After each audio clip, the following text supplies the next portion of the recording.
앉아서 같이 찬양하겠습니다.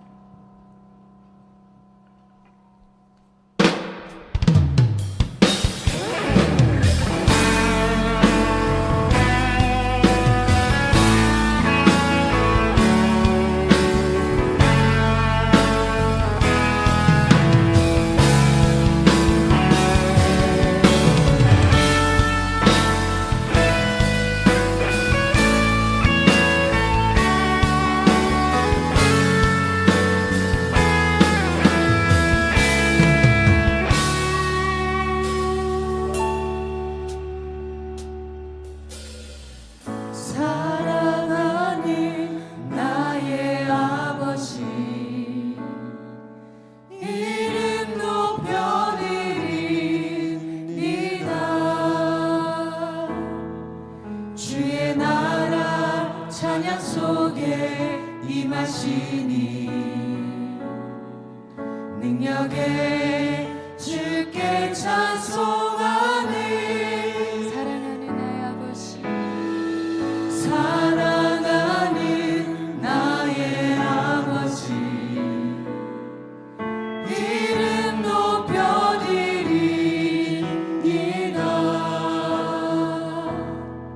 주의 나라 찬양 속에 임하시니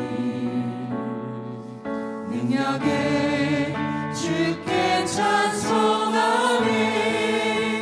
전능하신 하나님 찬양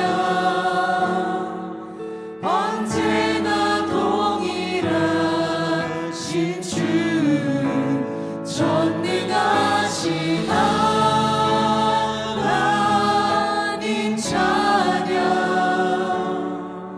영원히 다스리네.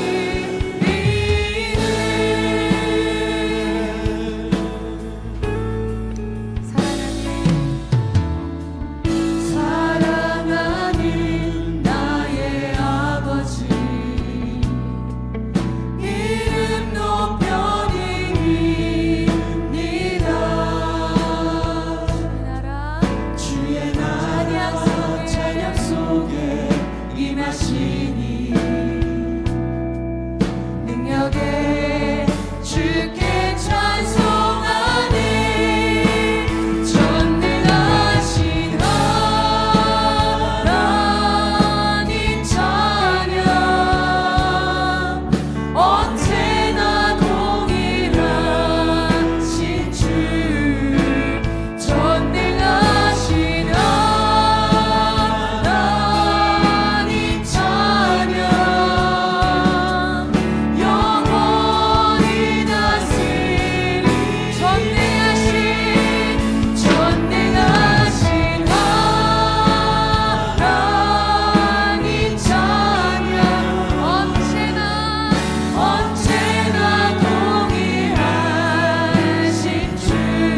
우리가 전능하신 하나님을 찬양합니다.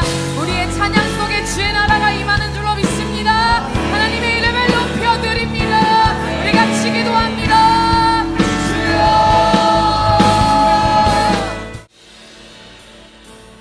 존귀와 영광을 홀로 받으시기에 합당하신 하나님 아버지, 7월 마지막 주 예배를 드릴 수 있도록 주님의 성전으로 인도하여 주심을 감사드립니다. 마음을 다하여 드리는 예배가 오직 주님만 영광 받으시는 예배가 되게 하옵소서. 사랑의 하나님 아버지, 지난 한 주간 세상을 살면서 말과 행동으로 지은 죄를 회개합니다. 하나님 앞에서 거룩하지 못하고 진실되지 못했던 지난 삶을 회개합니다. 그리스도인답게 살지 못했던 저희들을 긍휼히 여기시고 죄를 용서하여 주옵소서. 거룩한 십자가의 보혈로 깨끗이 씻어주시고 우리들의 어긋나고 일그러진 모습이 바로 설 수 있게 도와주옵소서.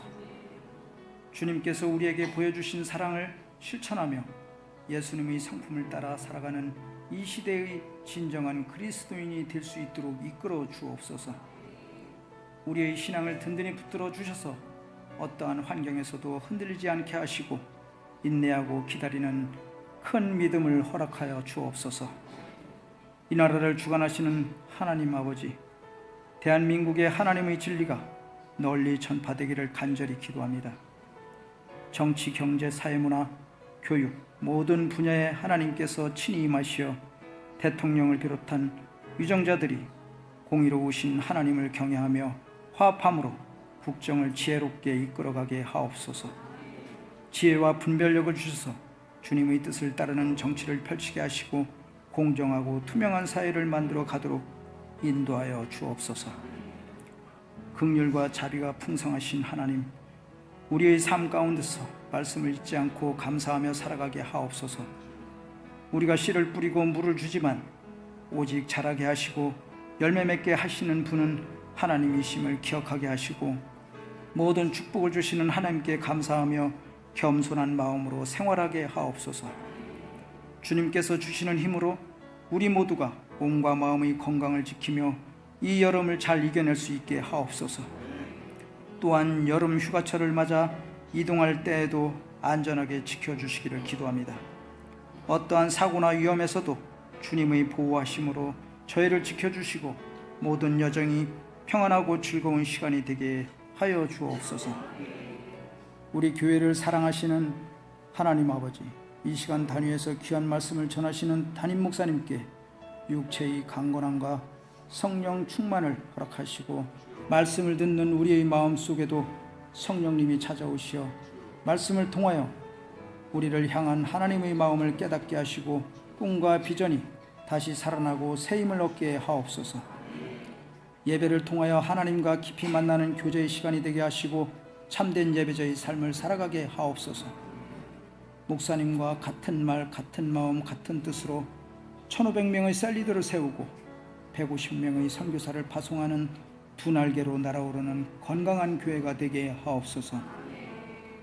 말씀으로 새로워지는 교회가 되어서 기도에 힘쓰고 성령으로 뜨거워져서 주님께서 주신 비전을 이루어내는 교회가 되게 하여 주옵소서.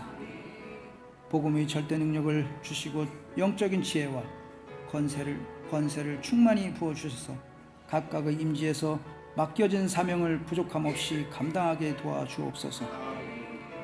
능력의 하나님 아버지, 우리 교회 온 성도들의 가정과 가족을 지켜주시고 하나님의 사랑 듬뿍 입을 수 있는 믿음의 가정으로 축복하여 주옵소서.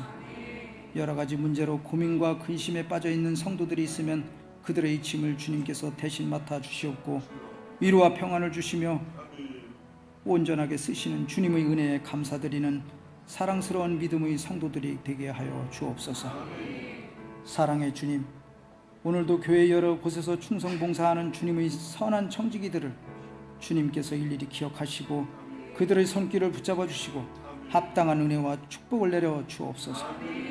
이 시간 드려지는 예배가 하나님께는 영광이요 우리에게는 기쁨이 되는 예배가 되기를 간절히 바라오며 이 모든 말씀 예수 그리스도의 이름으로 기도드립니다. 아멘.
주님이 오셔서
안녕하세요. 청년 B-1목장 박혜인 청년입니다.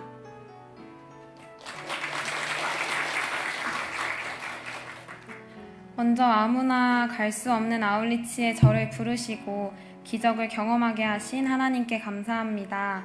이번 아울리치는 제 계획 중엔 없었고 가더라도 내년 겨울에 갈 것을 고민 중에 있었습니다. 그런데 문득 내 계획을 세우기보다 기회가 될 때 가야겠다는 생각이 들었습니다. 작년까지만 해도 선교에 관심이 없다고 말했던 목장 식구에게 아울리치를 권면했을 때 웃으며 순종하는 모습을 보고 저는 하나님께서 이 모든 일을 예비하시고 인도하신다는 확신이 들었습니다. 또 다른 목장 식구에게도 권면했을 때 너무나 흔쾌히 아울리치를 결단했고 같은 목장 식구 셋이서 함께 아울리치를 가게 되었습니다. 한동안 선교 비전에 있어 더 이상 열정이 생기지 않아 스스로 답답한 시간을 보냈습니다. 이번 아울리치를 통해 하나님의 부르심 앞에 다시 서기를 소망하며 준비했습니다. 아울리치 준비는 순조롭게 되는 듯 했으나 며칠 남겨두지 않은 때부터 마음 상하는 일들이 연달아 생겼습니다. 방해가 심할수록 저는 하나님께서 이번 아울리치를 통해 큰 역사를 이루실 것을 더욱 확신할 수 있었습니다. 당시에 필리핀은 태풍 개미가 지나가며 일주일 내내 폭우가 예상된 날씨였습니다. 필리핀에 도착하여 잠을 자는데 강한 바람 소리와 빗소리에 몇 번이나 잠에서 깨고 2시간도 자지 못한 상태로 첫날 일정이 시작됐습니다. 다행히 전도할 때 날씨로 인한 큰 방해는 없었습니다. 하지만 문제는 둘째 날이었습니다. 아침부터 장대 같은 비가 쏟아졌고 숙소 바로 앞에 있는 강은 물살이 거세져 있었습니다. 당장이라도 범람할 것 같아 두렵기도 했지만 아울리치 때마다 좋은 날씨를 허락하셨던 하나님을 기억하고 믿기에 에이 설마 하며 애써 마음을 다잡았습니다. 오전 예배가 끝나자 저희가 묵고 있는 건물이 물에 잠기기 시작했습니다. 급박하게 짐을 빼야 하는 상황이 되었고 물은 급속도로 차올라 숙소 앞에 풋살장에 있던 꼴대는 물에 잠겨 보이지 않는 상태가 되었습니다. 비는 그칠 기미가 보이지 않았습니다. 비가 멈춘다 해도 차오른 물이 다 빠지려면 며칠은 걸릴 것 같았습니다. 나가지도 들어오지도 못하는 완전히 고립된 상태에서 오만 생각이 다 들었습니다. 그래도 다행히 예배홀은 지대가 높은 곳에 위치해 있었기에 저희가 할 수 있는 것은 오직 찬양과 기도였습니다. 저희는 창조주이신 하나님을 함께 찬양하고 비가 멈추기를 합심하여 기도했습니다. 찬양과 기도 몇 차례를 반복했고 저는 기도하는 중에 천지를 창조하시고 우주 만물을 다스리시는 광대하신 하나님을 마주하게 되었습니다. 하나님의 위엄 앞에 압도당하는 듯하며 하나님께서 반드시 비를 멈추실 것이라는 확신이 들었습니다. 수백 명의 사람들과 함께 기도했지만 나 한 사람의 기도라도 하나님은 비를 멈추어 주실 것이라는 강한 믿음이 생겼습니다. 기도를 마친 후 얼마 지나지 않아 비가 멈추었고 언제 그랬냐는 듯 하늘은 잠잠해졌습니다. 물이 속히 다 빠지기를 기도했고 다음날 아침에 보니 가득 차올랐던 물이 다 빠져 아울리치를 정상적으로 진행할 수 있게 되었습니다. 할렐루야, 하나님께서 하셨습니다. 이날은 환경적인 어려움도 컸지만 개인적으로 크게 아팠던 날이었습니다. 일정에 지장 받기 싫어서 아침에 약을 과다 복용하는 바람에 심장이 두근거리고 두통과 발열, 어지럼증으로 인해 금방 쓰러질 것만 같았습니다. 약 기운이 사라지길 기다리는데 도무지 조금도 나아지지 않았고 온몸에 힘이 빠져 몸을 가누기가 힘들었습니다. 아침부터 아프기 시작하여 저녁 집회가 시작할 때까지도 머리가 어지러웠는데 찬양을 하다가 어느 순간 몸이 가벼워지고 아팠던 것이 꿈이었던 것처럼 전혀 어지럽지가 않았습니다. 하나님께서 예배를 통해 저를 깨끗하게 치유해 주셨습니다. 저는 이날 하루를 통해 선교가 전적인 하나님의 역사라는 것을 다시금 되새겼습니다. 내가 가는 것이 아니라 하나님께서 보내셔야 갈 수 있고 사람의 방법이 아닌 오직 하나님의 방법으로 선교가 이루어진다는 것을 몸소 체험하게 되었습니다. 우여곡절 끝에 나간 전도의 시간은 이전보다 더욱 귀하게 느껴졌습니다. 지나치는 한 영혼 한 영혼이 아쉽게 느껴졌습니다. 길을 걸어가고 있던 아주머니에게 복음을 전하려 말을 걸었습니다. 바쁘다며 가려고 하는 아주머니를 붙잡아 5분이면 된다고 설득하여 복음을 전했습니다. 백지전도를 하고 영접기도를 하는 중 팀원 언니의 목소리가 떨리기 시작하더니 저희 팀은 그 자리에서 모두 울며 영접기도를 했습니다. 복음을 듣던 아주머니도 눈물을 멈추지 못했고 저 또한 터져나오는 울음을 꾹꾹 눌러가며 동전예화를 했습니다. 아주머니는 이미 예수님을 마음에 영접해 본 적이 있는 분이었습니다. 저희 모두는 아주머니를 꼭 안아주었고 위로해 주었습니다. 하나님이 그 영혼의 손을 천국 갈 때까지 잡아주시고 지켜주실 것이라 믿습니다. 한 번은 정말 예쁜 분홍색 단독주택집에 들어가 백지전도를 했습니다. 주인 아주머니는 복음에 긍정적으로 반응했고 그날 저녁 초청 집회에 온 가족을 함께 데리고 구원의 기쁨을 나누는 시간이었습니다. 하나님이 허락하신 소중한 만남이었습니다.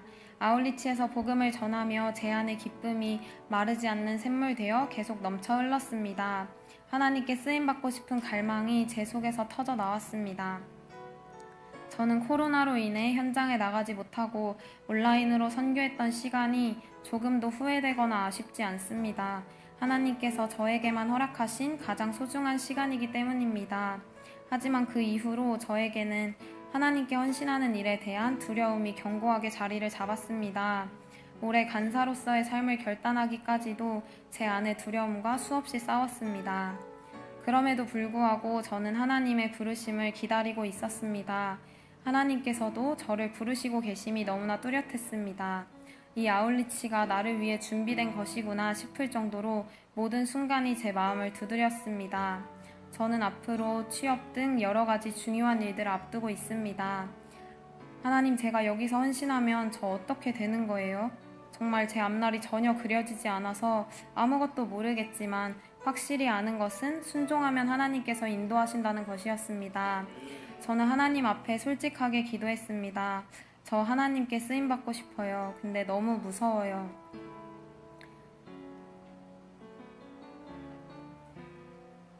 저를 도와주세요. 저를 사용해 주세요. 저는 헌신의 시간에 망설임 없이 걸어 나갔고 제 미래는 하나도 예측할 수 없었지만 마음이 너무나 평안했습니다. 제 삶의 모든 것을 다 버린다 해도 하나님 한 분만으로 만족할 수 있다는 믿음이 제 모든 두려움을 사라지게 했습니다. 황폐한 땅에 순결한 꽃들이 피어나고 푸른 의의 나무가 가득한 세상을 저에게 보게 하실 하나님을 기대합니다. 저를 언제 어떻게 파송하실지는 알 수 없지만 그래도 저는 하나님께서 저를 보내실 그날을 위해 기도하며 준비하겠습니다. 저를 부르시는 그때에 주저없이 달려나갈 수 있도록 비전에 붙들려 살아가겠습니다. 아울리치에서 불렀던 찬양 중에 기억에 남는 찬양이 있습니다. 보내소서, 시련이 찾아올 때도 주님의 눈물 기억하게 하소서. 보내소서, 주께서 가신 길을 나도 걸어가게 하소서. 그동안 회피했던 제 마음을 하나님께 솔직하게 고백했습니다. 세상을 변화시키는 역사의 주역으로 저를 사용해 주시기를 간절히 소망합니다. 기도와 응원으로 선교에 동역해주신 기도자 분들께 감사합니다. 어떤 상황에서도 늘 긍정적인 말과 웃음으로 함께했던 아울리치 동기분들께도 감사합니다. 위대한 주님의 비전을 저에게 위임해 주시고 마음껏 쓰임받을 수 있도록 격려해 주시며 말씀으로 양육해 주시는 담임 목사님께도 감사합니다. 부족하고 연약한 저를 포기하지 않으시고 친절하게 인도하시는 좋으신 아버지, 나의 주님, 세상의 주관자 되신 사랑의 하나님께 모든 감사와 영광을 올려드립니다. 잘 되고 있습니다. 선교는 사랑입니다. 감사합니다. 우리 하나님 말씀 같이 보겠습니다. 요한복음 7장 1절에서 10절까지의 말씀입니다. 요한복음 7장 1절에서 10절까지의 말씀, 우리 한 절씩 같이 교도하도록 하겠습니다. 그 후에 예수께서 갈릴리에서 다니시고 유대에서 다니려 아니하심은 유대인들이 죽이려 함이로라. 그 형제들이 예수께 이르되 당신이 행하는 일을 제자들도 보게 여기를 떠나 유대로 가소서.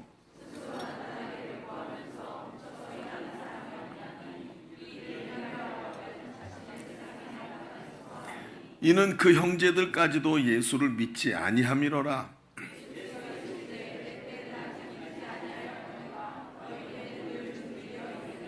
세상이 너희를 미워하지 아니하되 나를 미워하나니 이는 내가 세상의 일을 악하다고 증언함이라.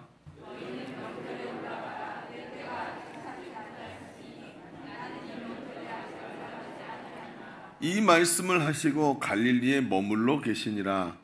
그 형제들이 명절에 올라간 후에 자기도 올라가시되 나타내지 않고 은밀히 가시니라. 아멘. 여러분, 제가 인터넷에서 어떤 분이 이런 글을 써놓은 걸 보았습니다. 동생이 몸에도 좋고 미용에도 좋다 그래서 그런 얘기를 듣고 포도 다이어트를 시작을 했대요. 포도만 먹고 안 먹는 거 말이죠. 그런데 이런 포도만 먹고 밥은 먹지 않던 동생이 3일째 되던 날 그만 의식을 잃고 쓰러졌대요. 그래서 식구들이 너무 놀라서 동생을 병원으로 데려갔어요. 그래서 막 의사 선생님 진찰을 하고 나왔는데 어머니가 의사의 선생님한테 물어본 거예요. 저 선생님 영양실조죠? 그렇죠. 그냥 영양실조인 거죠? 그랬더니 선생님이 어두운 표정으로 말을 했대요. 농약 중독입니다. 무슨 얘기인지 아시겠어요? 예, 여러분, 그렇습니다. 여러분, 사람들은 말이죠, 뭔가 일을 하려고 할 때 잘 안 되는 것을 경험할 때가 많습니다. 뭐 사람들이겠습니까? 우리의 삶도 그렇지 않습니까? 안 되는 사람은 다이어트를 해도 농약 중독에 걸립니다. 잘 안 돼요, 뭔가 하면. 그렇죠? 그래서 잘 되는 사람은 반대로, 잘 되는 사람은 그냥 뭘 해도 잘 됩니다. 마치 내리막길에다가 동전을 굴리면 끝까지 굴려 내려가는 것처럼 특별히 힘을 주지 않았는데도 쭉쭉 펼쳐지는 형통한 삶을 삽니다. 여러분, 누구나 그렇죠. 누구나 형통한 삶을 살기 원합니다. 실로 어떤 사람은 인생 자체가 내리막길같이 편안하게 가는 사람이 있습니다. 좋은 부모 만나 태어났고 그저 좋은 교육 받았고 건강도 물려받았고 그냥 쭉쭉 나가는 것 같아요. 그런데 가만히 보면 시간이 가면서 알게 되는 것은 그런 사람은 늘 그 내리막길을 선택하는 것을 보게 돼요. 여러분, 이 내리막길이라는 게 그냥 막 저 나락으로 떨어지는 길이 아니라 편안하게 가는 길을 말하는 겁니다. 그냥 쭉쭉 내려가는 길을 그 사람은 선택하더라는 거예요. 금수저도 아닌 것 같은데 그냥 뭐가 되는 길을 계속 선택하더라는 거예요. 근데 반대로 어때요? 안 되는 사람은 희한하게 나도 모르게 안 되는 길을 자꾸 선택을 해요. 여러분, 왜 그럴까요? 세상에는 말입니다, 이치라는 게 있습니다. 그래서 내리막길처럼 형통하고 잘 되는 길이 있더라는 거예요. 어떤 길일까요? 이치가 그렇다는 거죠. 여러분 보십시오. 여기 볼펜이 있습니다. 볼펜 여기서 놓으면 어떻게 되죠? 모르세요? 이거 놓으면 어떻게 돼요? 떨어지죠, 당연히요. 왜 그렇습니까? 이치란 말이에요. 하나님이 지으신 세상이 이렇게 생겼어요. 그런데 볼펜을 여기다 놓으면서 이게 하늘에 둥둥 떠 있을 거라고 말하는 사람이 바본 거예요. 하나님이 세상을 지으셨습니다. 천지를 지으신 하나님의 이치가 땅에 가득한 줄로 믿습니다. 여러분, 아멘입니까? 그렇죠. 예를 들어서 생각해 보세요. 출애굽기 20장 12절에는 이렇게 말했어요. 내 부모를 공경하라. 그러면 내 하나님 여호와가 내게 준 땅에서 내 생명이 길리라. 내 부모를 공경하라. 이것은 약속 있는 첫 계명이다라고 성경에 써 있습니다. 그렇지요. 하나님이 지으신 이치입니다. 부모를 공경하는 사람이 특징이 뭡니까? 부모가 경험했던 이 시행착오를 인생에서 하지를 않아요. 부모를 따르는 사람, 부모가 이야기하는 대로 사는 사람은 자기 인생이 구겨진 길들을 펴서 가는 겁니다. 이게 말이죠. 하나님이 지으신 세상 이치에 다 들어 있습니다. 다 설명해 주지 않아도 내가 다 설명한다고 이해가 안 되니까 그냥 부모를 공경하라 라고 말을 했어요. 이게 이치예요. 그런데 있잖아요. 반대로 우리의 인생이 하나님의 뜻과 다른 방향에 서 있다면 결코 말이죠. 이 이치를 따르지 않습니다. 그러니까 어때요? 왜 저 사람은 늘 길이 편하지? 여러분 내리막길을 선택한다니까요. 근데 안 되는 사람은요. 이상하죠. 내가 여기가 아닌 걸 알면서도 꼭 오르막길을 거꾸로 기어 올라가려고 애를 써요. 그리고는요. 좋은 이야기를 해주고 조언을 해줘도 그 이치를 따를 마음을 받지를 못하는 거예요. 그렇다면 여러분 하나님을 왕으로 섬기고 믿는 사람은 누구나 편안하고 형통한 길을 가야 되지 않습니까? 그게 안 되더라는 거예요. 하나님의 뜻에 합당한 삶이 되어서 내리막길을 가야 되는데 이상하게 우리의 마음이 머리로 알면서도 그 길을 못 가는 거예요. 이게 맞는데 선택을 안 해요. 여러분 그렇지요. 할 말이 없지요. 왜요? 희한하게 우리가 그러고 있으니까. 말씀이 어떤지 하나님의 뜻이 무엇인지 알면서도 그렇게 안 하니까. 왜 그럴까요? 이유가 있습니다. 아이러니하게도 다 알면서 내가 내리막길에 서지 않는 이유가 있다는 거예요. 포도 다이어트 하는데 똑같이 하는데 어떤 사람은 살이 쪽쪽 빠지면서 이뻐지고 어떤 사람은 농약 중독에 걸려서 병원에 눕더라는 거예요. 이유가 있어요. 이유가 있다. 자, 오늘 말씀을 좀 깊이 봅시다. 성도가 하나님을 따르면서도 머리로는 다 알지만 형통한 길을 선택하지 못하는 이유가 무엇인가 오늘 깊이 좀 보고 우리의 삶에 형통의 길이 열리는 귀한 성도의 삶이 되시기를 주의 이름으로 축원합니다. 자, 주보를 펴보십시오. 주보를 펴서 주보 3면을 보겠습니다. 주보 3면에 보면 오늘 말씀의 제목은 형통한 인생이 가는 길 이렇게 적어놓고 형통한 인생이 가는 길 그리고 두 가지 얘기를 해보겠습니다. 첫 번째는요. 먼저 우리가 볼 것은 나는 어떤 일에 관심이 있는지를 살펴봐야 돼요. 나는 어떤 일에 관심이 있는가? 관심 이런 거 관심사 이런 거는 뭐 초등학교, 중학교 때, 고등학교 때 진로 결정할 때 뭐 이럴 때 보는 거 아닙니까? 그게 아니에요, 여러분. 오늘 우리가 이 말씀을 좀 중요하게 봐야 합니다. 자, 오늘 본문은 성경을 오늘 앞에 읽으실 때 이 성경이 오늘 목사님이 요거 아주 또 다 그렇게 다 정확하게 또 짚어줄 테니까 이 성경을 자세히 읽어봐야지 이런 마음으로 읽으신 분들은 기억에 남는 게 많으실 겁니다. 또 지난 주간에 우리가 큐티했던 말씀이라서 더 그럴 줄로 압니다. 자, 오늘 이 말씀은 예수님께서 초막절에 절기를 지키기 위해서 예루살렘으로 올라가시는 장면이 그 안에 들어있지요. 그런데 예수님께서 유대인들이 예수님을 죽이려고 하죠. 유대인들이 왜 죽이려고 합니까? 예수님이 안식일에 병자를 고쳤다라는 이걸 시비 걸어서 예수님을 죽이려고 하는 것을 알고 이 유대 땅에 가지 않고 갈릴리에 머물러 계셨다 이렇게 얘기를 하고 있어요. 그런데 명절이 되면 유대인은 남자는 12살이 넘으면 올라가서 절기를 지켜야 됩니다. 근데 초막절이라는 절기가 됐으니까 올라가야죠. 그러니까 어떻게 할까요? 사람들이 다 가면서 있는데 예수님이 난 안 가. 난 사람들이 날 죽이려고 그래. 이렇게 얘기하니까 형제들이 답답해서 이야기를 합니다. 3절과 4절을 보세요. 형제들이 예수께 이르되 당신이 행하는 일을 제자들도 보게 여기를 떠나 유대로 가소서. 자, 행하는 뭐를 보여주래요? 이 일을 보여주래요. 이게 무슨 뜻일까요? 행하는 일을 제자들도 보도록. 이게 무슨 뜻이에요? 일이라는 것은 여기서 이 일은 기적을 나타내는 행하는 일, 드러내는 기적, 예수님이 나타내시는 기적을 제자들이 다 보게 하소서. 어떻게 이렇게 해석이 되냐고요. 4절을 보세요. 스스로 나타나기를 구하면서 묻혀 사는 사람이 없지 않습니까? 지금 이 유대 땅에 디아스포라로 사방에 유럽에 다 흩어져 사는 유대인들이 다 예루살렘으로 모이는데 그 사람들이 다 모였을 때 거기서 능력을 행하면 그 소문이 사방에 퍼지고 예수님이 하고자 하는 일을 할 수 있지 않습니까? 이렇게 얘기를 하는 거예요, 지금. 자, 예수님의 형제들은 세상 사람들에게 예수님을 나타내는 방법을 이야기합니다.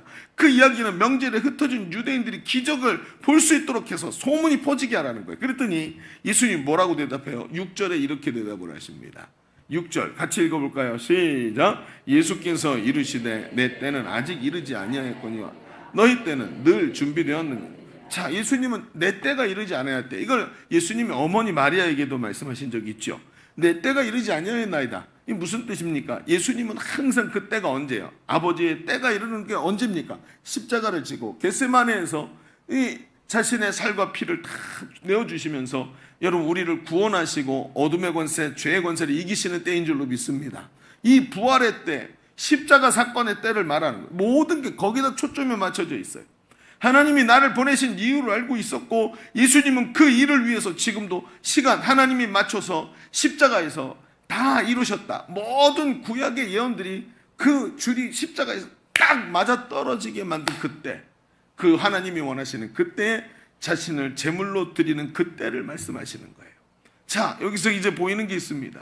여기서 예수님과 형제들의 관심사가 아주 다르다는 것을 알 수 있습니다. 형제들의 관심은 세상적 명성과 성취에 관심이 있었습니다. 그러나 예수님의 관심은 십자가 사건에 초점이 맞춰 계신 것을 전체 복음서가 계속해서 말해줍니다. 예수님의 인생의 목표는 아버지 하나님께서 맡겨주신 사명을 이루고 비전을 성취하는 것이었어요. 여기에 온통 관심사가 있으셨습니다. 그러나 예수님은 하나님의 뜻이 성취되는 하나님의 시간표에 온통 관심사가 있었기 때문에 그 때에다가 맞춰줘서 자신의 삶을 이끌고 가셔야만 하는 거예요. 그러니까 어떻게 해요? 형제들과 함께 가실 수가 없었던 것입니다. 아니 목사님, 아니 때가 맞춰진 것과 함께 올라가지 못하는 게 무슨 깊은 관계가 있겠습니까? 여러분 잘 생각해 보십시오. 우리는 관심사라는 게 있습니다. 관심사는 아주 중요합니다. 관심은 모든 것을 이끌어들이는 자석과 같습니다. 여러분 그 옛날에 어렸을 때 그 스피커를 버리면 스피커 뒤를 뜯으면 뭐가 나오지요? 안 해보셨군요. 스피커 뒤를 뜯으면 자석이 동그란 게 나옵니다. 그래서 큰 스피커를 발견하면 오늘 대박 맞은 거예요. 그 큰 스피커 뒤에 뜯으면 이만한 자석이 들어있거든요. 그걸 가지고 노는 게 그렇게 재밌었습니다. 어렸을 때. 놀이터 가잖아요. 자석을 땅바닥에 딱 떨어뜨리면 어떻게 되는 줄 아십니까? 자석에 놀이터 그 흙바닥에 있던 쇳가루가 자석에 다 들러붙습니다. 그렇죠? 그거 떼는 거 큰 자석은 그것도 떼기가 힘들어요. 그거 떼는 걸 가만히 지금도 생각해 보면 자석이 뭐예요? 쇳가루를 불러 모으는 힘이 있어요. 그러니까 우리의 관심사를 보면 그 사람의 관심사가 온통 눈에 그 관심사를 가지고 있는 것들을 계속 보이고 끌어들이게 만드는 힘이 있습니다. 제가 예전에 말입니다. 오피러스라는 오래된 차를 탄 적이 있었습니다. 근데 이 차가 전 관심이 없었어요. 왜요? 생긴 것도 이상하게 생겨갖고 앞에 물고기 눈처럼 라이트가 2개씩 달려있고 뒤에는 둥글둥글한 게 이게 멋있는 차도 아니고 뭐 이런 차가 다 있어. 그러면서 지나치던 차입니다. 그런데 경매 사이트에서 아주 저렴하게 낙찰이 돼가지고 제가 잠시 그 차를 타게 됐어요. 그런데 이상한 일이 생겼습니다. 이 차가 오래된 차이고 비인기 차인데 타다 보니까 어느 날부터 제 눈에 이 차와 똑같은 차가 길에 엄청나게 많다는 걸 알게 됐어요. 여러분 내가 이 차를 탔기 때문에 다른 사람들이 이 차를 끌고 나왔을까요? 강성신 목사님 타는 차를 나도 타야지 그리고 다 끌고 나왔을까요? 아니죠. 갑자기 왜 도로에 그 차가 많이 보이는 걸까요? 그렇지요. 관심사입니다. 이전에는 관심도 없었고 못생겼고 그래서 안 탔던 차인데 타다 보니까 관심이 생기고 세차를 하면서 차가 매끈매끈하게 잘생겼네 하고 생각하면서 관심을 가지기 시작하니까 이 차가 도로에 쫙 보이기 시작하는 겁니다. 이전엔 보이지 않던 게 내 눈에 쑥 들어오는 거예요. 그렇습니다. 관심사는 우리의 삶에 아주 중요한 역할을 합니다. 마치 쇳가루를 모으는 자석과 같이 관심은 주변에 있는 것들을 나에게 들러붙게 만듭니다. 우리가 세상에 관심을 가지면 세상 일이 우리에게 모이는 겁니다. 정욕에 관심을 가지면 정욕이 내 삶에 들러붙기 시작합니다. 여러분 보십시오. 여러분 유튜브를 보다가 아니면 이 핸드폰을 들여다보다가 여러분 정욕적인 것들을 막 이렇게 몇 번 클릭을 하면 그 뒤에는 계속해서 들러붙지요. 여러분, 사람의 눈이 그렇습니다. 계속해서 그것만 보입니다. 정욕을 선택하면 정욕의 관심이 모든 것을 정욕으로 불러 모으게 됩니다. 하루 종일 정욕에 사로잡혀 삽니다. 우리의 인생이 거룩하고 아름다운 일에 관심을 가지면 그런 것들이 계속 모여들지요. 여러분, 한번 생각해 보십시오. 여러분, 저 아프리카에 사는 아이들을 한 달에 2만 원씩 후원해야지 하는 그런 일에다가 여러분 후원을 하기 시작하면 한 달에 2만 원이 통장에서 뽑아져 나가는 뿐만 아니라 계속해서 아프리카에 대한 관심이 계속 오고, 어린아이들이 공부하는 것에 대한 관심이 계속 오고, 거기서부터 오는 편지, 이 아이가 한 달에 한 번씩 보내는 편지가 그렇게 기다려진답니다. 여러분 보십시오. 관심사가 얼마나 중요한지 이제 보이기 시작합니다. 예수님께서 왜 형제들과 동행하지 않으셨을까요? 그것은 그들의 잘못된 관심사가 무엇을 끌어들일지가 보이기 때문이에요. 형제들은 길에서 그 관심사로 말을 하기 시작할 것이고, 그 길에서 예루살렘으로 가는 사람들을 만나면 그 이야기들을 하면서 그런 사람들이 더 불러 모을 것입니다. 나는 그것을 원하지 않아도 이런 것들이 주변에 가득 모이기 시작하면 이건 아닌데 하면서도 하나님의 뜻에 반하는 일이 나를 통해서 일어나기 시작합니다. 사방에 그것이 들러붙었으니까 내가 하나님이 원하시지 않는 일을 내가 하고 있는 거예요. 이건 아닌데라고 생각하면서. 그러니까 어떻습니까? 우리 인생이 말입니다. 내가 이게 아닌데 하면서 하나님께 뜻에 반하는 일을 나도 모르게 하면서 하나님이 내 기도에 응답하시지 않는 자리로 딱 가서 서는 거예요. 이리로 가면 힘든데 나는 원하지 않지만 이 길로 걸어서 올라가고 있는 거예요. 왜 나는 맨날 이렇게 길만 선택하지? 이겁니다. 관심사가 자석같이 사방에서 모든 것을 불러 모은단 말이에요. 육신의 일을 생각하면 육신의 결과가 들러붙는 것이고, 내가 아무리 아니라고 말해도 그 관심사가 내 삶 속에 드러나는 거예요. 여러분, 형통한 인생을 살아가는데 관심사가 왜 중요합니까?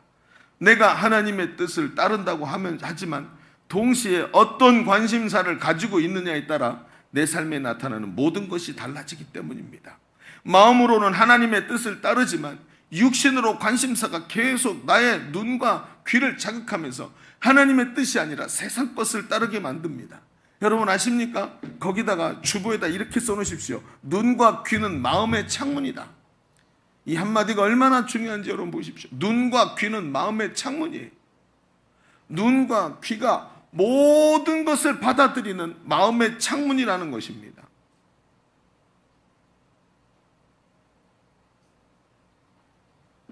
그렇지 않습니까? 여러분 한번 생각해 보시죠. 운전을 하면서 자극적인 세상 음악을 듣는 사람 한번 보시죠. 그 속에 들어있는 가사가 계속 들어옵니다. 요즘에 트로트가 유행이죠, 여러분. 지나갔나요? 그래요. 트로트 하나 모르는 사람 없더라고요. 트로트 음악 다 하나씩 알죠? 그런데 여러분 트로트 음악의 가사들을 한번 들어보십시오. 그게 다 연애 얘기고 서로 사랑하는 얘기입니다. 근데 트로트는 누가 들어요? 여러분 중장년이 듣습니다. 저같이 50대, 저는 30대니까 상관이 없군요. 네. 그렇게 한번 생각해 보시죠. 자, 50대 드신 남자분들, 아내분하고 트로트 가사처럼 그렇게 사랑이 되던가요? 그 아내가 직장에 나가면 아내가 생각이 나서 꽃다운 그녀 때문에 막 일이 소리 안 잡히고 그러던가요?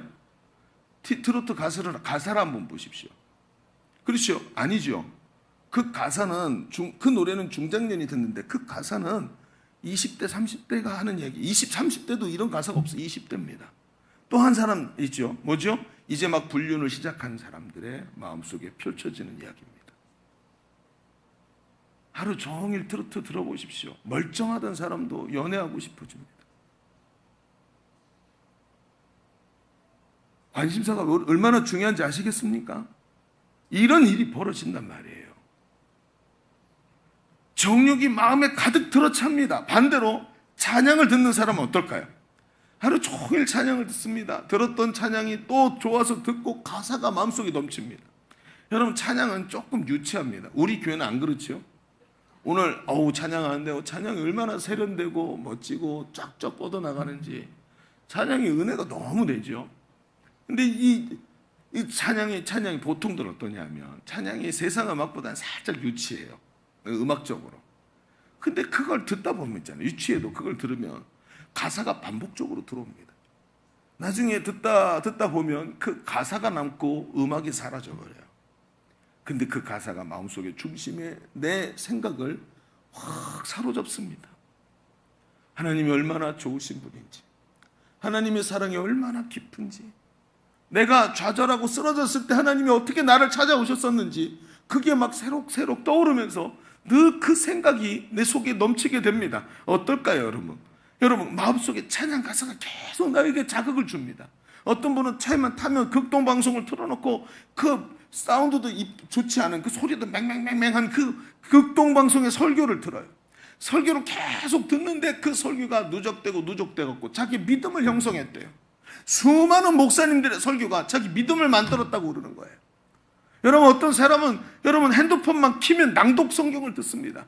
내가 지금 이 3개월 동안에 성경 한 번을 다 읽은 통독을 계획했기 때문에 핸드폰만 키면 성경이 켜지도록 만들어 놓고 그리고 성경을 계속 듣는 겁니다. 어떤 건 들어왔다 1이 나가고 어떤 건 1이 들어왔다 1이 나가고 하는데도 남는 게 있고 그 성경의 관심사가 계속 내 마음속에 있는 거예요. 어느 날 설교를 듣는데 했을 때 들었던 그 성경이 딱 나오면서 어제 내가 이 말씀 들었는데 하면서 집중이 되고 말씀이 깨달아지고. 여러분, 이게 관심사라는 거예요. 어떤 사람은 시간이 나면 유튜브를 보는 사람이 있습니다. 유튜브를 계속 보면서 세상 온갖 잡다한 것들을 머릿속에 집어넣는 사람과 성경을 읽는 사람은 그 결과가 완전히 다르다는 것을 아셔야 합니다. 하나님 말씀에 관심을 가지면 말씀이 그 마음속에 거주할 줄로 믿습니다. 아침에 큐티를 하면 하루 종일 그 말씀과 관련된 것이 보이기 시작합니다.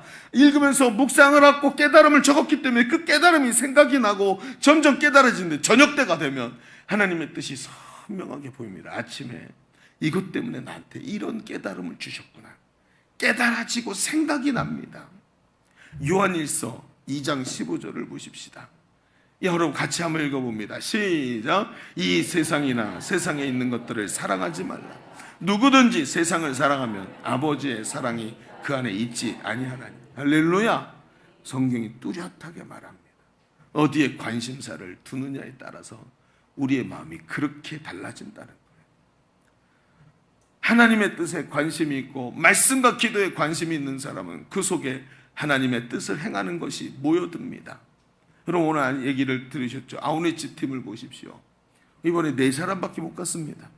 그런데 여러분, 아우니치 팀을 6일간, 그 6일간 참 재밌는 게 뭔지 아세요? 제가 아우니치를 여러 번 가보면 아우니치 가면 저도 힘든 거 알죠? 그러니까 꾀가 나고 때로는 가고 싶지 않을 때도 있습니다. 물론 이번에도 그래서 제 아내를 대신 보냈습니다. 좋은 남편이라서. 근데 가보면 말입니다. 6일 동안 내가 원하든 원치 않든 모든 관심사가 전도하는 데 딱 쏠립니다.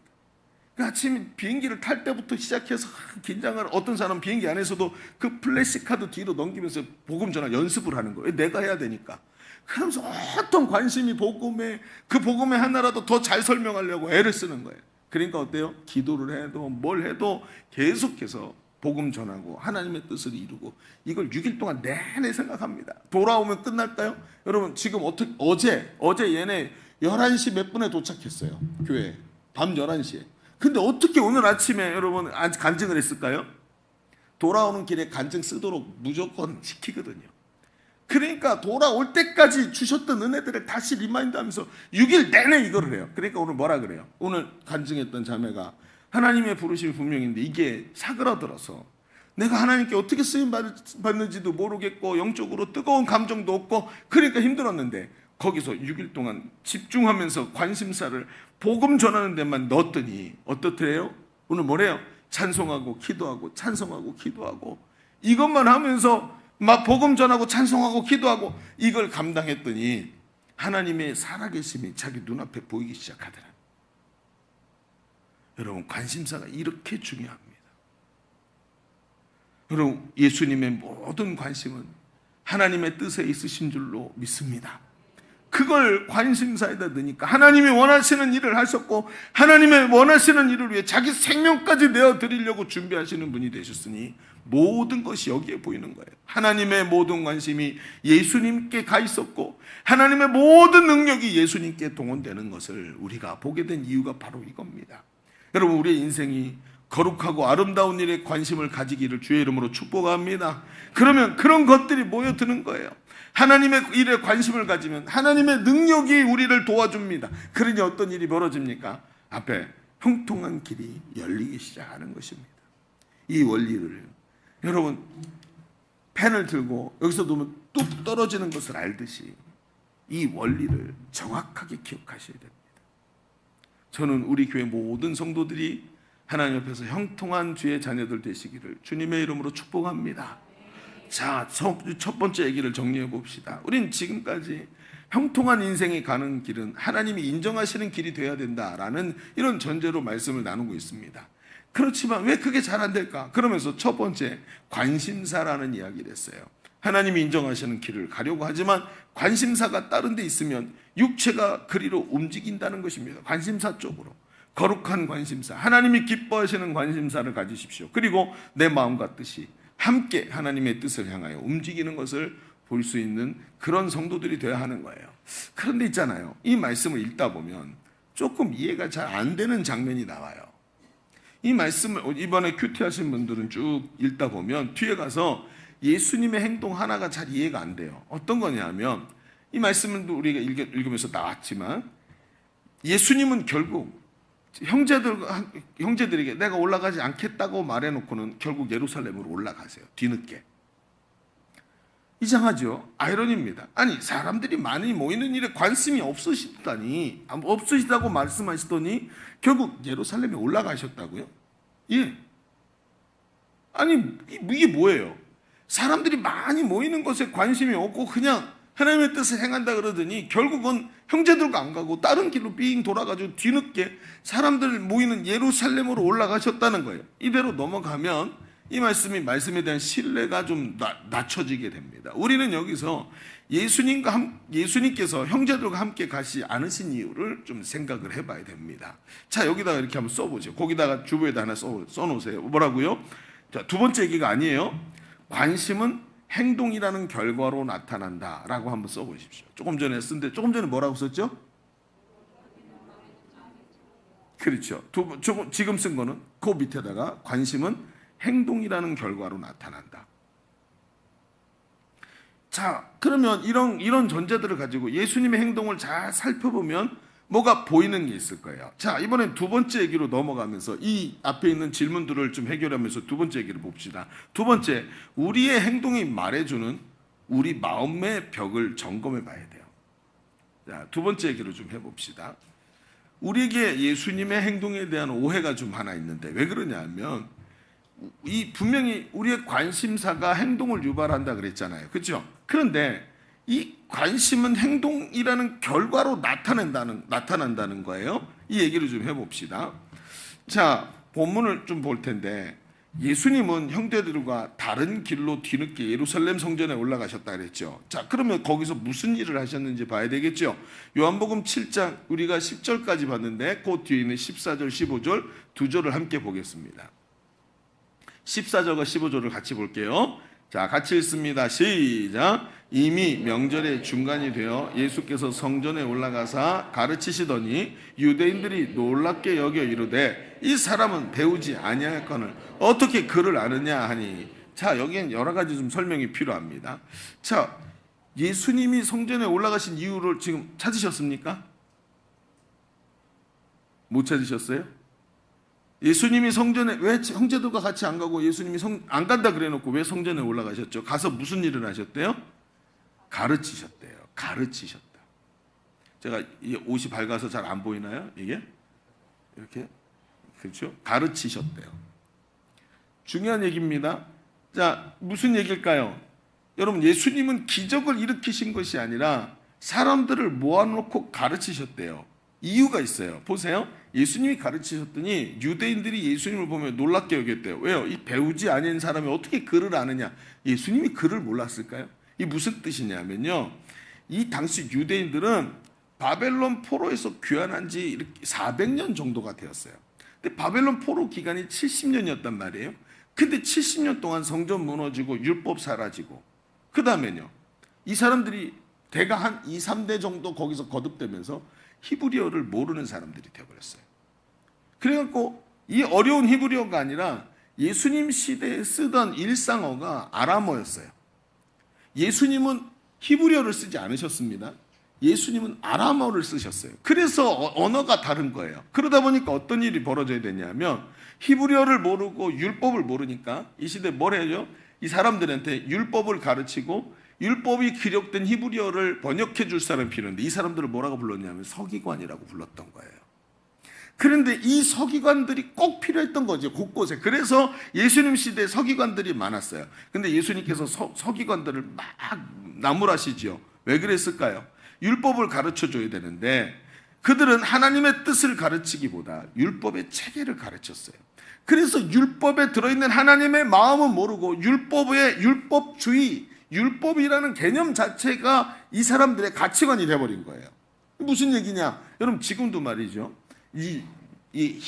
예루살렘에 가서, 이스라엘에 가서 유학하신 목사님들이 이런 얘기를 해요. 이제 그 사람들은 안식일이죠. 토요일이. 안식일 되면 사람들이 조용하고 아무것도 안 하니까 이 목사님들도 학교에 안 가고 쉬시는 거예요. 나가서 걸어 다니는데 거기 가면 유대인들 중에 이상한 옷을 입고 있는 사람이 있어요. 검은색 옷을 입고 또 검은색 중절모 비슷한 것을 쓰고, 남자인데 옆머리를 길러. 우리는 옆머리를 짧게 자르죠. 옆머리를 길러갖고 따요. 그러니까 뒷머리를 길러 따는 게 아니고 옆머리를 길러서 따요. 그리고 검은색 옷을 입고 수염을 기른 남자들을 본단 말이에요. 이 사람들이 누구냐 하면 이 사람들은 종교인들이에요. 유대인들 중에도 율법을 지키는 종교인들이 있어요. 이 사람들은 율법을 철저히 지킨단 말이에요. 근데 이 사람들이 지나가는 얼굴 노랗게 생긴 동양인을 부르는 거예요. 잠깐만 나 좀 도와달라고. 왜요? 이리 좀 들어와 보시라고. 그리고 어디로 가냐면 안에 아파트로 들어가는데 아파트 입구에서 엘리베이터 앞에 딱 서더니 버튼을 좀 눌러달라는 거예요. 당신 손가락 다 있고, 근데 왜 그러냐는 거죠. 알지요, 왜 그러는지. 왜 그럴까요? 여러분, 엘리베이터 버튼을 누르면 뭐가 켜져요? 뭐가 켜질까요? 버튼 안에 뭐가 켜져요? 불이 켜지죠. 그런데 안식일에 불을 피우면 안 되거든요. 이게 유대인들이 지키는 율법주의라는 개념이에요.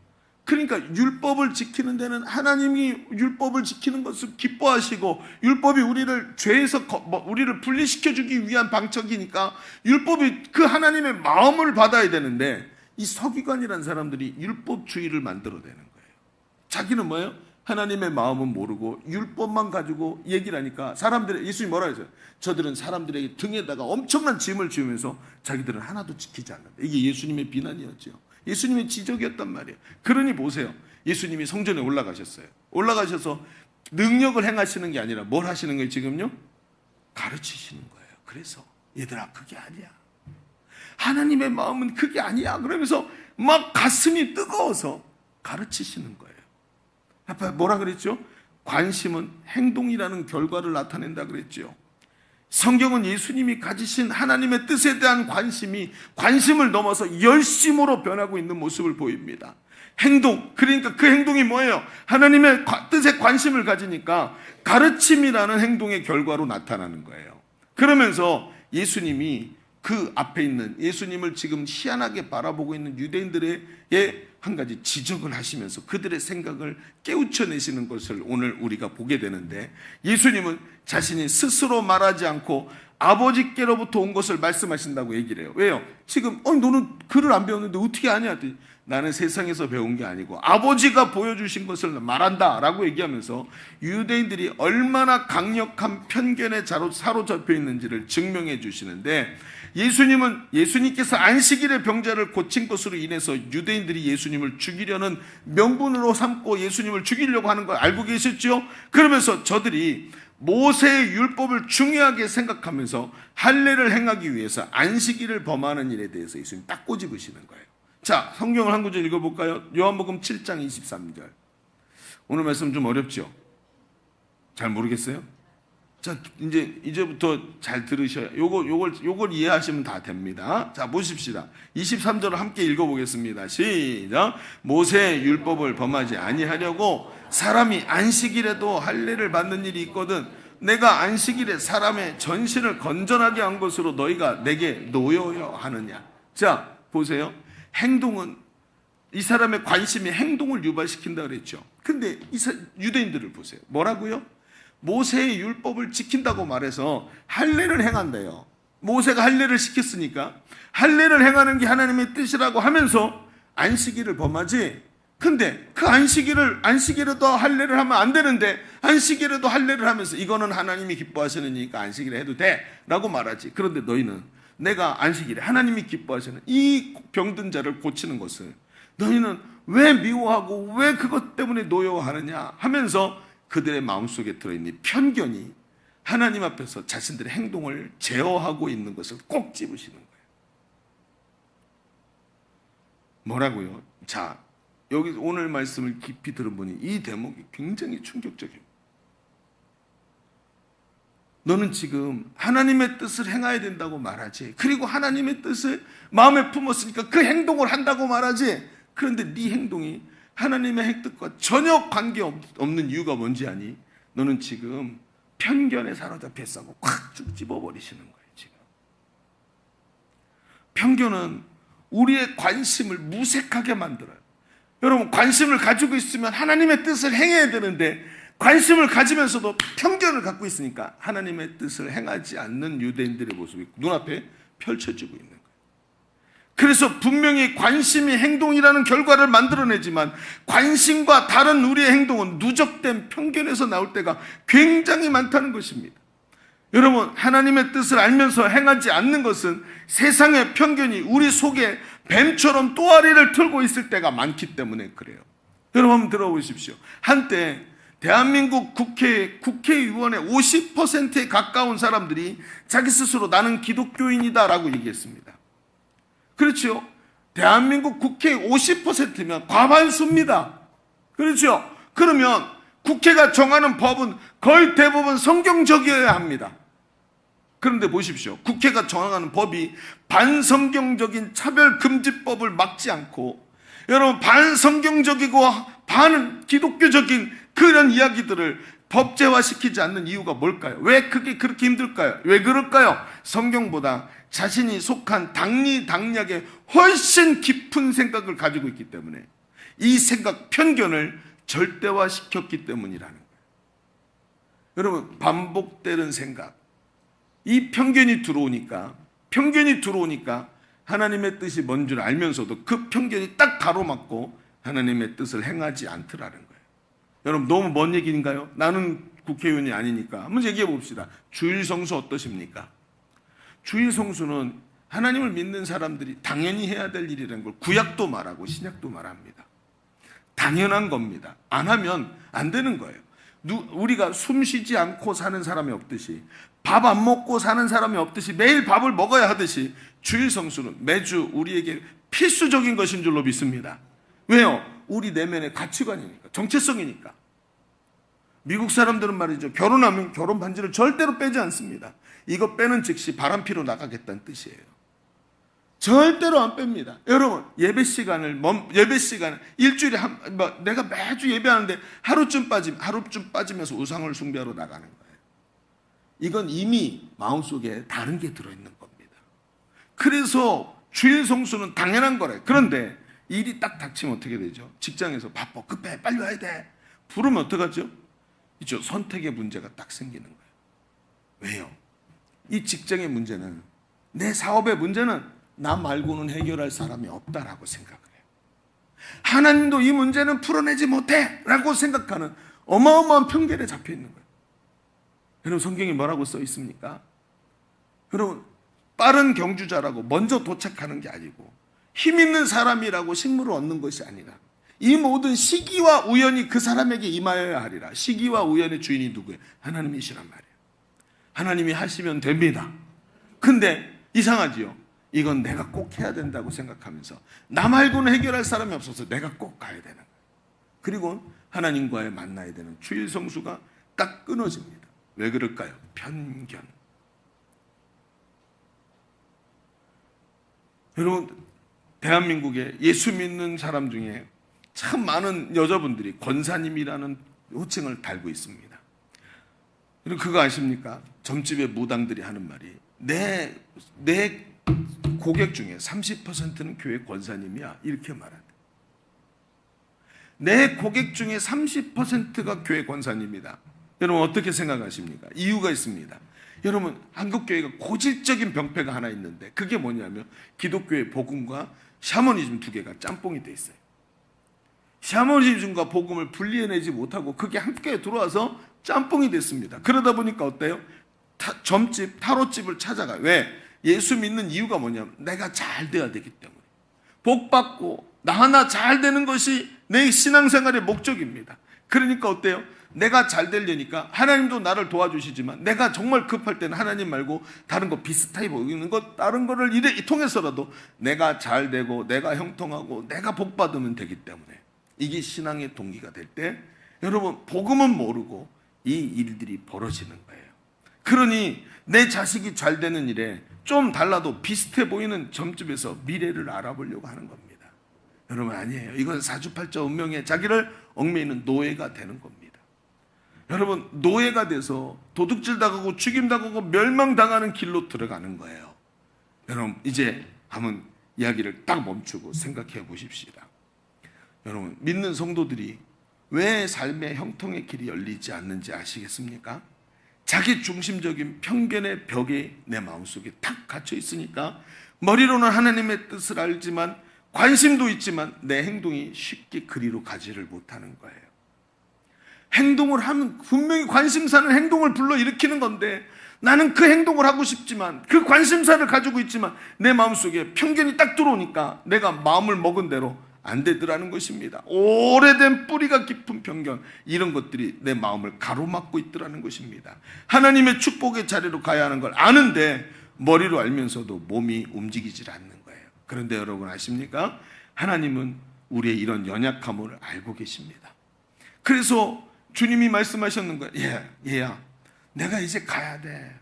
너희가 계속 함께 있을 수 없어. 그런데 너희를 고아처럼 홀로 버려두지 않을게.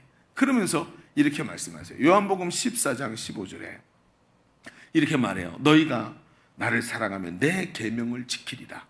내가 아버지께 구하겠으니 그가 또 다른 보혜사를 너희에게 주사 영원토록 너희와 함께 있게 하리니 그는 진리의 영이라. 세상은 능히 그를 받지 못하나니 이는 그를 보지도 못하고 알지도 못함이라. 그러나 그는 너희를 아나니 그는 너희와 함께 거하시며 또 너희 속에 계시겠습니다. 여러분, 우리를 도와주시는 보혜사가 지금도 우리 안에 계시는 줄로 믿습니다. 너희가 나를 사랑하면 내 계명을 지킨대요. 그런데 그게 어렵잖아. 그래서 내가 너를 도와주는 보혜사를 너에게 보내줄게. 그가 영원토록 너희 속에 계시면서 너에게 진리를 깨닫게 하고 너의 이 머릿속에 들어있는 이런 고정관념, 편견들을 다 깨부시고 하나님의 말씀을 꽉 붙잡을 수 있도록 도와주실 거야. 이분이 누구예요? 성령님이시더라는 거예요. 성령님.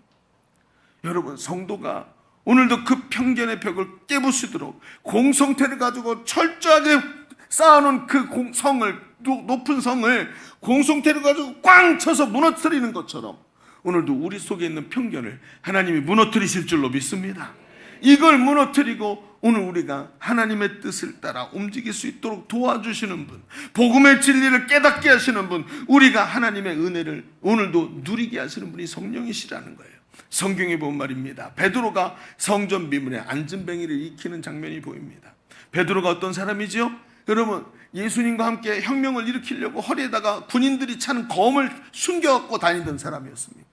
검을 숨겨서 이 검이 예수님을 지켜줄 거고 이 검이 내 힘이다라고 생각했던 사람이란 말이에요. 그런데 이 사람이 그 안전뱅이한테 이렇게 말합니다. 은과 금은 내게 없거니와 내게 있는 것으로 내게 주노니. 여러분, 돈이 필요한 사람에게 은과 금 말고 뭐가 필요합니까? 그런데 은과 금은 내게 없지만 내게 있는 것으로 내게 주노니 곧 나사렛 예수의 이름으로 일어나 걸으라. 여러분, 이게 얼마나 귀한 말씀입니까? 여러분, 지금까지 갖고 있던 세상의 편견, 검을 가지고 일으킨다, 은과 금이 세상의 모든 것을 만든다라는 세상의 편견을 성령을 충만히 받더니 성령께서 베드로 속에서 깨뜨려 버리셨어요. 은과 금이 힘이 아니야. 내가 옛날에 허리에 찼던 검이 힘이 아니라 예수 그리스도, 내 안에 계신 성령, 그 이름, 예수의 이름이 너를 그 저주에서 건져내실 것이고 진정한 자유 해방을 너에게 주실 것이다 라고 하면서 예수의 이름을 선포하는 자, 머릿속에 있던, 마음속에 깊이 오래 묻어두었던 편견을 깨트리고 하나님의 축복의 자리에 선 하나님의 사람이 된 줄로 믿습니다. 이게 바로 성도예요. 이게 바로. 오늘도 우리의 마음을 가로막고 있는 게 무엇입니까? 사랑하는 성도 여러분, 더 이상 편견에 잡혀서 하나님의 축복을 못 받는 자리에 서 있어서는 안 됩니다. 오늘 성령의 도우심을 구하시기를 바랍니다.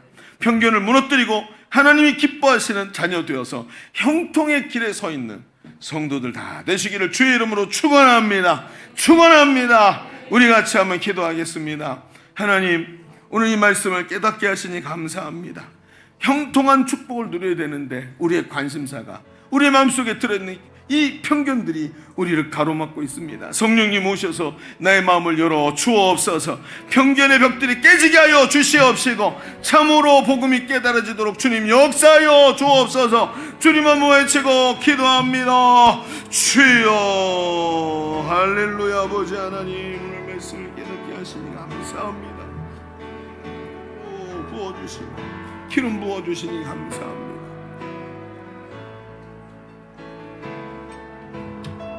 오늘도 성령님께 사로잡히고 우리의 모든 관심이 하나님께 있기를 원합니다.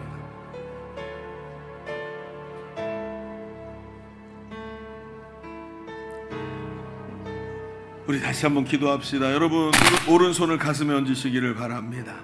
오른손을 가슴에 얹으십시오. 하나님, 내 마음속에 오래된 편견들이 있습니다. 하나님과 나 사이를 가로막았던 세상의 트라우마들과 주님 상처받았던 생각들, 여러 가지 사람들에게 들었던 악한 이야기들로 내 마음속이 닫혀있고 편견으로 가득 차있고 주님을 향해서 두려운 마음으로 마음을 열지 못하고, 아버지, 옛날에 어렸을 때 아버지에게 받았던 상처 때문에 하나님 아버지를 향해서 두려움을 느낄 때가 너무나 많습니다. 주님, 오늘 우리 마음속에 두려움과 편견들이 깨지게 하여 주옵소서. 하나님의 뜻을 향해 달려나갈 수 있는 용기를 허락하여 주옵소서. 형통한 인생의 길에 서게 하여 주옵소서. 내 마음을 치유하여 주옵소서. 우리 같이 주님의 치고 기도합니다. 주여. 할렐루야, 할렐루야. 아버지 하나님, 우리의 마음속을 주님이 비틀어들게 하시니 감사합니다. 우리의 마음에 편견과 트라우마가 너무나 많이 있습니다. 아버지 하나님, 주님 열어주옵소서. 생각들을 열어주시옵소서. 아버지 하나님, 말을 열어주옵소서. 행동이 아버지 깨지게 하시고, 아버지 우리 행동을 하시고 그 행동이 나오지 않는 것들 추적하시는 것을 보게 하시고, 주님을 사랑하는 주님 그 관심사에서부터 행동이 나오세요. 그 행동을 막고 있는 편견들이 깨지고 우리 속에 물렸던 여러 가지 상처들과 마음에 들게 주님을 향해서 마음을 열는 역사가 일어나고 주님 도와주시고 역사하여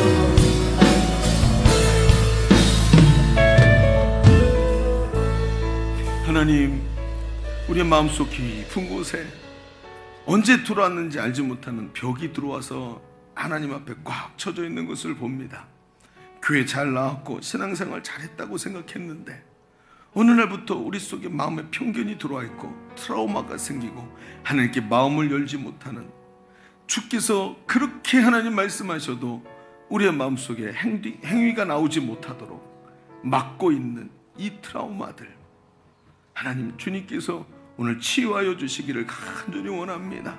성령님 오셔서 이 편견의 벽이 허물어지게 하여 주시옵시고, 베드로가 변화된 것처럼 오늘 우리의 삶이 변화되는 위대한 역사가 일어나게 하여 주옵소서.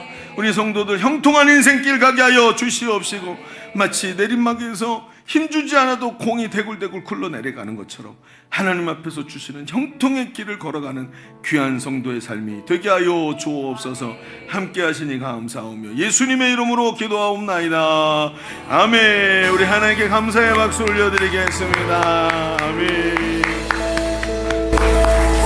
할렐루야. 감사합니다. 우리 같이 찬송하면서 준비하신 예물을 하나님께 올려드리겠습니다.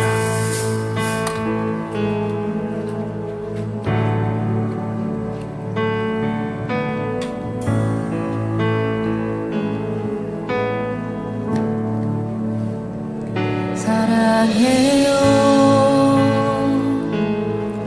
신실하신 나의 주님 나의 삶 주님 안에 있네 눈을 뜨는 아침부터 나 잠들기까지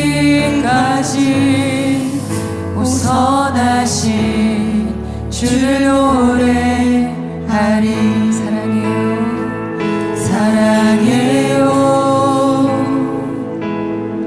신실하신 나의 주님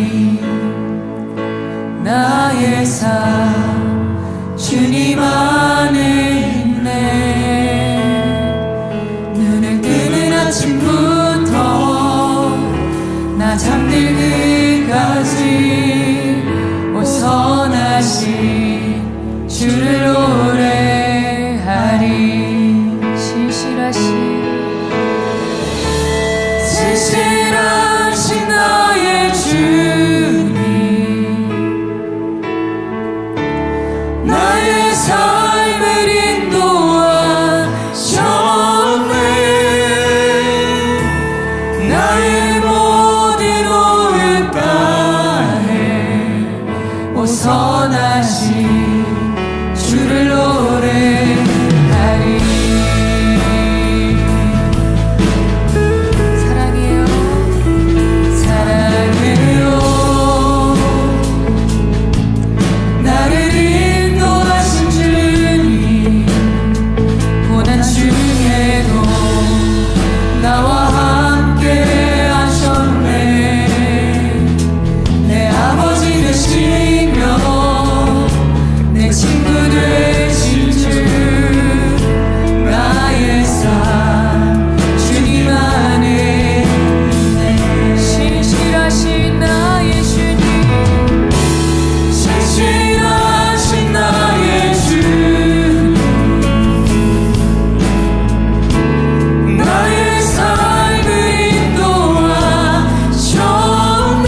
기도하겠습니다.